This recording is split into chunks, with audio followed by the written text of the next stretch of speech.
तुम्हाला कधी प्रश्न पडलाय का आपल्या आमदारांना नेमका महिन्याला किती पगार मिळतो? नाही तर चला त्यांची सॅलरी स्लिपच जाणून घेऊ। तर आमदारांना मूळ वेतन दरमहा 1,82,200 रुपये मिळतो आणि त्यावर महागाई भत्ता मिळतो 45,550 रुपये। इंटरनेटच्या काळात टपाल भत्ता मिळतोय 10,000 रुपये, तर टेलिफोन भत्ता 8,000 रुपये आणि संगणक चालक भत्ता 10,000 रुपये। हे सर्व एकत्रित केलं तर एकूण रक्कम येते 2,55,750 रुपये।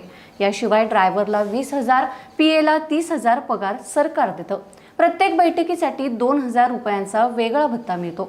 याशिवाय सरकारकडून एक लॅपटॉप, एक कम्प्युटर, एक प्रिंटर मोफत मिळतो।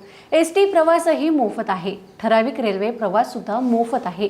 राज्यांतर्गत 32 वेळा विमान प्रवास, राज्याबाहेर 8 वेळा मोफत प्रवास विमान आणि प्रवास लांबचा असेल तर 30 किलोमीटर पर्यंतचा प्रवास भत्ता सरकार देतं।